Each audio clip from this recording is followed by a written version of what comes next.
All right, folks, are you serious? Are you serious? Welcome to another broadcast. I tell you something, we got a very, very important program for you this afternoon. We got breaking news coming out of the Middle East. Again, there's been a rocket attack by Iranian troops and even some Iranian militia groups that are backed by the Ayatollah Ali Khamenei. They have fired 10 rockets into a U.S. airbase in Iraq.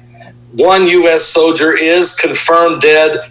We're not sure how many others are injured, but this is getting very, very serious now. Now, what does President Biden do, and what about the talks about re-entering this 2015 nuke deal? That sounds like that's long gone. We need to find out what this means and where does this go? Where are we going with the Middle East and the world, and economically, what is the effect? So joining us today from TradeGeniusAcademy.com, it's Bob Kudla. Bob, how you doing today? I'm doing great, Paul. How are you doing? Doing great. Well, you know what to do. You hear what's going on. Where do we go from here?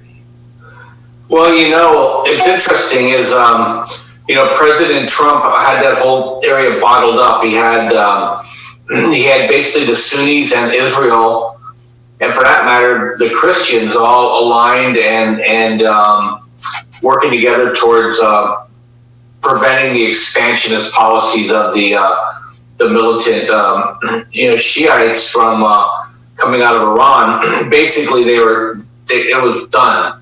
And then, President Biden comes in there and he just unravels the yarn like he's doing at the Mexican border and everywhere else. And the Iranians are like, hey, this dude's not getting up before 10 in the morning. He's going to bed at 4 at night. Let's test him. And so they're testing. And what's really wild is that Kamala Harris wasn't even aware of the first strikes they did. So we don't even know if there's like rogue generals out there conducting foreign policy. And what I worry about mostly with this situation is that he insulted the Saudis already. Okay, we can talk morality all day long, but if we truly were on a moral horse, we would have done no business with Saudi Arabia for 50 years. Right. So to all of a sudden find your morality wallet, they just did that to embarrass the Saudis. And so now you have MBS sitting there going, okay, I'm not going to lift a finger for you. And then you got the Iranians testing them. So now you recreated a powder keg, which probably the War Caucus, is loving it, except if they screw up, and like now we already got one American killed. If they screw up and something bigger hits, Biden doesn't have the cognitive ability, nor the energy, nor the uniformity within his own White House, to be quick. If this was Trump, within 15 seconds, he'd have been out and banging on it. Now, Biden's like, he's staring at the wind. Jill, what should I do? And you got the people warring inside. They got a lot of pro-Iranian advisors within the Biden camp. So all they have to do is confuse him a little bit and slow him down, and the Iranians get what they want to do. So I'm thinking, okay, maybe Ezekiel 38 may be dusting off again. You always wonder when they sit on the coastlines, they're watching. Well, what are you doing? And I understand. Biden's like, well, what are you doing? He's like, literally. I didn't know the Bible was that literal. Yeah. What are you doing? Yeah. They're going to take a spoil here. So look, it's symptomatic of everything else. I mean, this guy, unbelievable. I mean, he's a train wreck because of his mental state. And I'm not, this is not personal on Biden. I don't despise the guy at all. I have great sympathy. I don't know. It was elder abuse, what they did to him. Yeah. He should not be in this situation. Look, I just lost my mother-in-law. I watched cognitive decline, and it's a scary thing. And literally one day you could be sharp as a tack. The next day you're like, do I even know this person? And she's probably saying the same thing. Well, who are you? But I think it had ramifications. Like the stock market's been unraveling all week. They can't get the stimulus done. Which, what's up with that? Let's talk about that. I mean, because I remember when, and again, I'm with you on Biden. I think it was a disservice to him that they threw him out there. And I thought a lot about it on Super Tuesday. He was in third place, and Buttigieg was roaring, and Elizabeth Warren was in there, and Harris was at the bottom. And all of a sudden, somebody decided everybody has to quit, and Biden is going to be our nominee. So they just cradled this guy all the way to the White House, and now he's obviously not have the ability to manage. And so now here we are. We have a guy in there that's not capable, really, and I'm not throwing him off. I'm throwing him under the bus or anything. Just like I feel really bad for him, like you do. And then now, what do we do? Okay, why did they do that? And now the stimulus, that was one of the things they said would be done. They said they'd be minimum wage. Remember all that? Well, they're going to toss that to the wind. They still can't get this done, and they're in a super majority. Help me, Bob, understand. What are they doing? Yeah, so here's the thing is they really don't have a majority, Paul. So they have like seven seat difference in the House. Essentially, they lose 3 seats, they lose the majority, right? So it's not razor thin. And there's a lot of very vulnerable Democrats on that side. But on the Senate side, they never really had a majority. Everybody was always panicking because we lost the Georgia thing. I said, nothing's going to change. You have Joe Manchin, who already came out and said he's not going to agree to the radical changes that Chuck Schumer wants. You got both Arizona senators who now both are Democrat, but they know they have a Republican state. So they're walking the line because look, these are young people. They won 30 years in the Senate. They want to line their pockets. You know, they don't want to be six years and done. And just because we're gonna do what Schumer wants, he's on his last rodeo. You got Colorado, who is worried, and you got the guy from Montana. So they effectively have to rally 5 or 6 people and maybe grab a Republican or two along the way. But, you know, Romney only hated Trump. He's not going to vote with the Democrats. So to him, it was just personal with Trump, you know, and so they can't do it. The $15 minimum wage would devastate the rural districts because, you know, the cost of living is not the same. So you can't apply this thing across the board. And then the other thing too is, you know, a lot of the junk they want to put in there is for blue states. Well, there's a lot of Democrats in red states, you know, and that are sitting there saying, "Oh, well, wait a minute, I got to go back and face my constituents. Why did you pay off the pensions of Illinois, you know, union politicians, and I can't get my stuff done?" So I think that it was never meant to be. Biden just promised the world to get elected. And look, they've already cut it down. The 1,400 is dropping again. They're tightening the range on it. It's not going to be the same as it was before. They're lowering the income cap. They're lowering the unemployment benefits. So they're doing all these things now because they know it's in trouble and they can't get it through the Senate. So Biden's already a lame duck, and he's in the office for 6 weeks. He's going to be tested by China. He's going to be tested by the Iranians, and then the Europeans are just going to lead him around with a nose ring, you know. And I think it's going to be problematic for the country. And I think once everybody else figures out, oh my gosh, what these guys are doing is harmful, then I think it's going to be we're going to get that recession and that big market sell-off that we've been talking about coming. You know, and that's really, when you think about it, that might be what triggers what they keep talking about, the Great Reset. You know, we keep hearing about it, devaluing, or I should say revaluing currencies around the globe. I want to get your take on that. And of course, from a prophecy standpoint, a lot of Christians are wondering, is this what brings about a one world currency or a digital dollar or some type of, you know, currency that, you know, or do we shift into just, you know, Bitcoin or to some other currency? So all of these things, but I think you're right that the United States is going to be challenged by China. They're going to be challenged by certainly Iran as well. Russia's going to feel free to do whatever they want. Europe's going to lead us around by our nose with a ring in it. The United Nations is going to pass any resolution it wants. We'll never stand up against it. And it's really, we're in a weak position. So what do you think? What happens? Do you feel like the Great Reset is going to happen? Some type of a reset during this first term of the Biden administration? I don't know. What they call a reset and what you and I are thinking of a reset are two different things. The reset to the progressives is that there's some sort of unifying political body of just the technocrats running the world, and with America as just a tenant, versus a unipolar world with American dominance. The Europeans have hated that ever since we've had to rescue them out of World War II.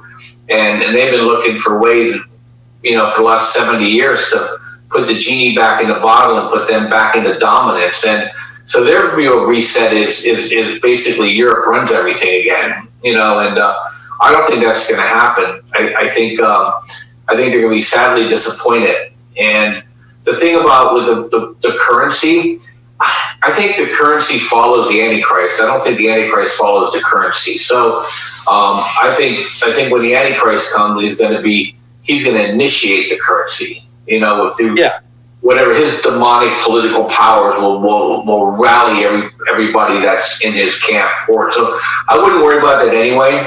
And if you're a preacher, I wouldn't worry about it at all. So don't worry. Anyway, if you see a pig heading towards Jerusalem into the temple, rapidly change your position. Right? Yeah, real fast. Bob Kudla's with us, folks, from TradeGeniusAcademy.com. That's TradeGeniusAcademy.com. Bob, 51,000. That's Bitcoin. It's even went higher than that. Last time we talked a month ago, it was around 38,000. It's went crazy. Gold is around 1722 today. Silver's holding around 26, and the stock market's still up over 31,000, but it's volatile.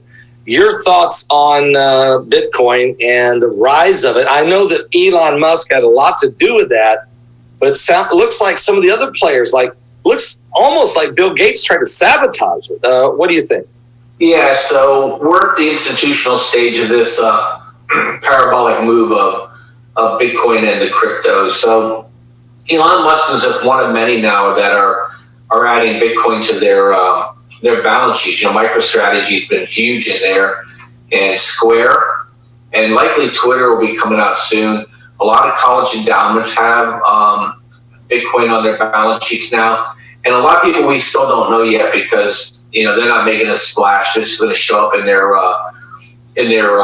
balance sheets, when they do their reporting. So what that means, though, is these guys are holding Bitcoin for the long term.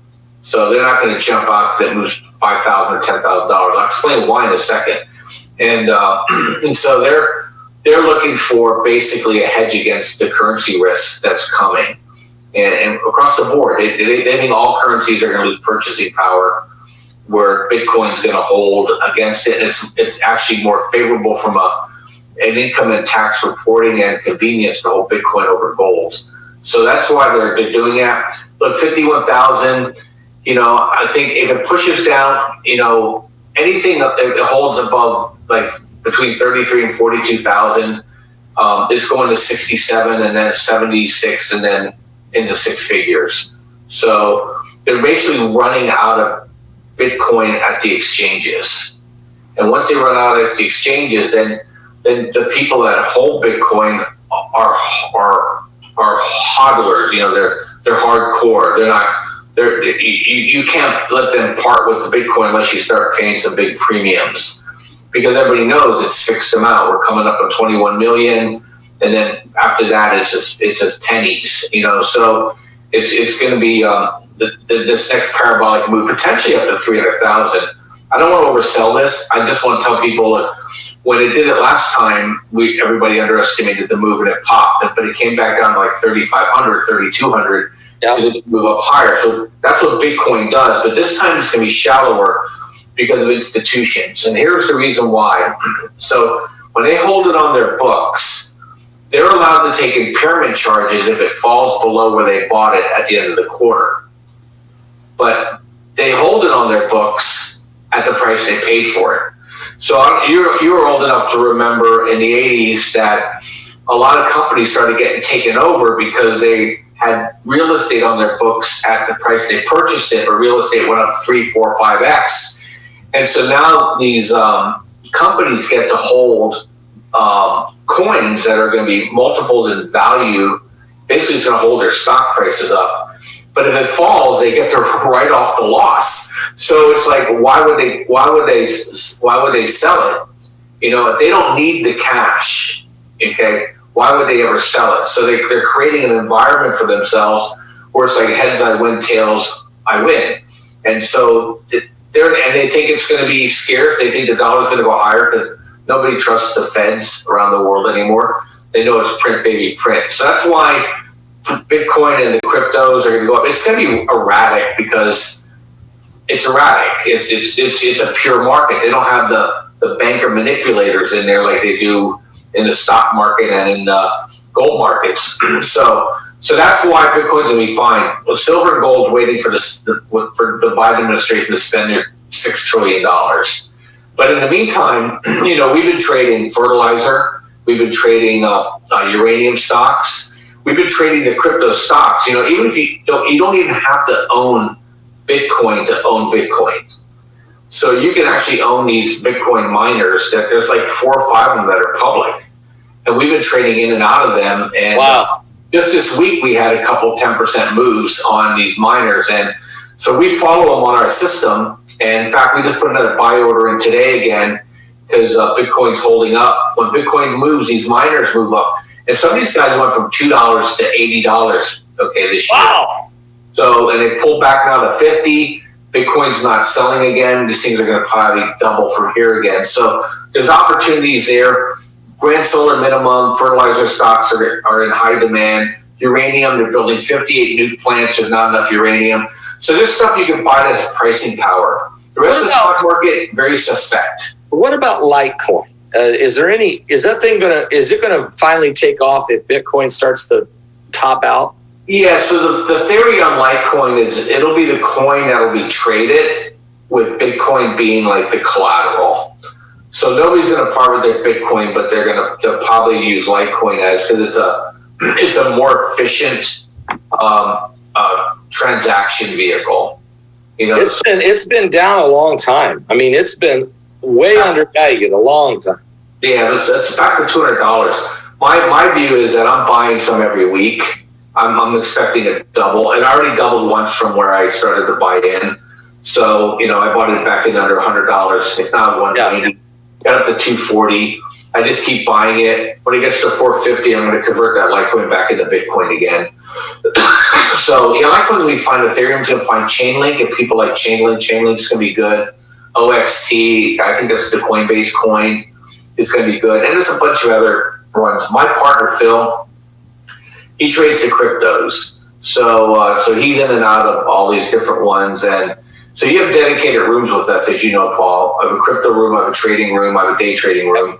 Yep. And they're all staffed by people who are experts in those areas. And you know, we do quite well. And, you know, we have a lot of new people. We show them how to trade correctly.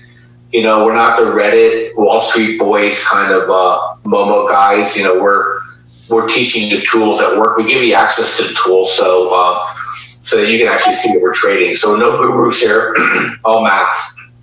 Folks, Bob Kudla's with us. He's with us today with TradeGeniusAcademies.com. That's TradeGeniusAcademy.com. And you've got some testimonies, and Brock could throw those up on the screen. This is incredible. One guy says, hey, today I'm up 40% after 2 months. Not bad. Not bad at all. He's feeling good. We got another guy that's saying that he's up 31% and in just shy of 30 days. And then there's another guy that says, look, I've been with you now for a year. I'm celebrating my first anniversary. He's happy with the results he's had. So these are just some, just recently, just some of the, you know, testimonials out there, Bob. And, you know, you're able to take the guys that are maybe even totally inexperienced with your training process and get them training and get them going, slowly get them started so everybody could get involved. Isn't that right? Yeah, it doesn't matter if you're experienced or if you're brand new. We teach you the tool set. We give you the tool set. We throw trades out there. We have a chat room. You can communicate with us. So it's a really good package, very fairly priced, and people seem to do well with it. And we don't really care if the market's going to go up and down. There's opportunities, in this environment. There's a lot of rotation right now in the stock market, so you just follow the rotation. There's too much money in it to create a crash. It's just going to be some stuff's just going to fall by the wayside, other stuff's going to go higher, and we will just keep shifting with that because the system's looking at buying pressure. So yeah, so it's we're lemonade makers. We see the lemons, we squeeze them. And Bob, let me ask you now, as we're looking at these things, and again, he's running a holidays, he's running a special here in March, a little March Madness for us, 45% off, really a great, tremendous bargain, really. And Bob, let me ask you, all right, so we started out here with this concern about what's going on in the Middle East, but are you concerned about the economy? Today, Texas was just, they just announced freedom. Okay, throw the mask away, open up all the economy. Yet California, where you're sitting, still on a lockdown. How long does this go on, and how does this economy get affected by this? Well, look, we're obviously underperforming our potential, right? So, but it's getting to a point where we're reaching a tipping point where the political pressure on these leftists now are becoming intolerable. Newsom's going to face a recall. His political career is over. Cuomo's political career is over. Governor Whitmer, she's the next one that's going to be getting under the microscope. Her political career is over. I don't know what these people were sold, but they definitely bought garbage because they fell on their sword for whoever the pipe master is for those people, and they're going to get nothing out of it. They got to be. If I was a Democrat leader, I would be wicked pissed because you were probably sold. Hey, you're going to be the next president. The people are going to love you. Newsom gone. Cuomo gone. We're gone. The governor of Wisconsin gone. Pritzker in Illinois never had a chance. So, and then down south you have DeSantis, who's now a likely, if Trump decides not to run, he's the heir apparent, right? Right. Kristi Noem up in North Dakota, who's a darling, and these are smart people. These aren't the Republicans of old. They've been through the battle tested with the way the Democrats like to operate today, and they're quick. Kristi Noem's calling Fauci basically a fraud. And he's not going to be able to deal with that because she's too quick, too smart. So is DeSantis. They'll eviscerate him. He will not go toe to toe with these people because they have the data. They're running their own governors. Tennessee's free and clear coming now to Mississippi. Yep. So look, the whole Southeast corridor is waking up. Georgia's changing their voting rules. Arizona is going to do a forensic audit. New Mexico and Colorado are really angry because of fracking restrictions that Biden wants to do. They're Democratic. Another stupid move. He wants to destroy fracking, destroy the Keystone Pipeline, tear down the border wall, shut down the power plants, shut down the coal companies. What is this guy? Let's not put it on him. What is the Democrat platform? What are they thinking? Are they trying to wreck the country? Yeah, I have one more for you, Maduro, right? Maduro. You have to understand, the leftists don't think in terms like we do. That these people would be happy if it was Hunger Games, right? As long as San Francisco's pretty and LA's pretty and DC and New York are pretty, we get to our restaurants, we'll take helicopters. The rest of the country be damned. They don't really care. I think that's the first thing that people. And look, I'm a lifelong Democrat, right? So until I became an adult, and I understood that these people aren't for me.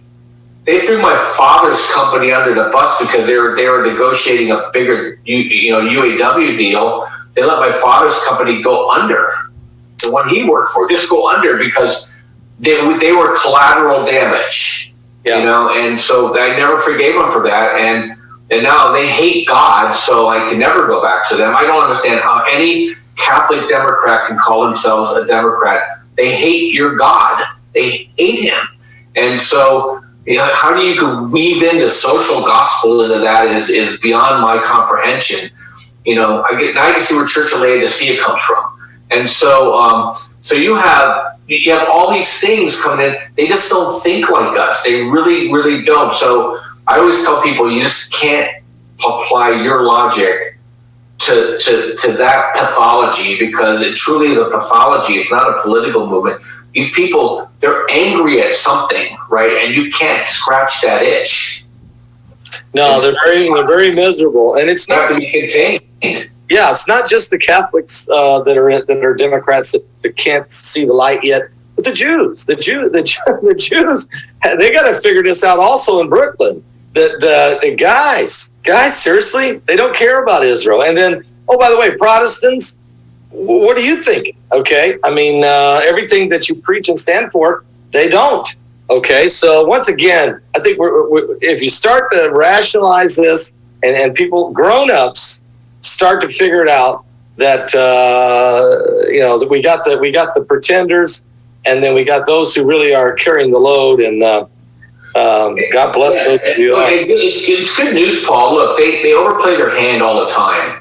So, you know, this lockdown, I mean, there are people really, really angry that I know that are not Republicans, that their kids are, you know, they have to hear from their kids all day long. You know what I mean? And so that's why Newsom's getting recalled, right? You know, the state's doing relatively well. You know, it's just that stop taking our freedom away. And, you know, things don't matter to people till they matter to people. And now, what about Canada? What's this quarantine hotel? What are they doing to these people? I mean, this one lady, she has to go to Canada. I mean, she goes to Portugal for her father's funeral, and nobody answers the phone. She's trying to be a good citizen. She finally they say, you book your hotel when you get back to Toronto. They tell her she's got to almost spend $4,000 for 15 hours. I mean, and they're sticking it to their own citizens. What's Trudeau thinking? Is this part of that globalist mentality? Yeah, of course. But it's going to blow up. I mean, I'm bullish. You know, I trust that people operate under their own self-interest. And, you know, look, the young generation's already embracing decentralization, right? So they don't watch the news, and they love Bitcoin. They love being mobile, and they don't like these lockdowns, and it's going to be tagged to the right people. So I think that's good, and there's enough of us. And look, you're already seeing the tide shifting. You know, the Lincoln Project goofballs, they're gone, right? They've been outed as pedophiles, you know, and so I just think I'm not worried. I think there's opportunity. We're going to definitely go through a recession. People are going to just brace yourself. Yeah. We were going to have one anyway, even if Trump got in. This one's just going to be probably a little worse now, because they've put inflation in this. We're going to get stagflation, Paul. And so instead of just a quick, sharp route and then a V back, we're going to get the stagflation that's going to go for a couple years. 2022, Republicans going to control the House again. Hey, look, if Senator Leahy can't continue, that it flips Republican anyway. You know, and so I feel pretty good about a lot of this stuff. And now we just have to wait and see how SCOTUS handles some of their things before we can declare victory. But I'm bullish. There's plenty of opportunities from the trading side. So I tell people. That's what I'm going to ask you, because it doesn't have to be a great market for people to make money and get involved. I mean, actually, you might make more during a slide if you know what you're doing. And folks, you can learn that from Bob, right, Bob? Yeah, I mean, look, today, you know, uranium's up, the cryptos, some of the crypto miners were up, and the fertilizer stocks were up. The market was down. So most of my positions were in the first three. So, you know, there's always going to be these opportunities, and you look for things that have moats, right? So we know, you know, they can't produce enough fertilizer, they can't produce enough uranium, they can't produce enough cryptocurrency. So buy there. You don't have to boil the ocean. You don't have to chase every shiny nickel. Just go those 3 or 4 areas, and you're going to be fine. Silver and gold are going to be fine, and so start stacking silver miners, right? Eventually you're going to get these 30-40% rips, and you're going to be happy, even though it may take some pain while you wait for your miners to get a bid. But when they get bids, look what happened 3 weeks ago. They had doubles in 24 hours. So you're going to get that kind of stuff. So just being the right stuff, it'll pay you over time. Bob Kudla's with us, folks, TradeGeniusAcademy.com. And this is where you can really learn about trading, how to get involved. And you sign up for his academy. And get this, March Madness. He's doing a 45% off this month. This will be a great time.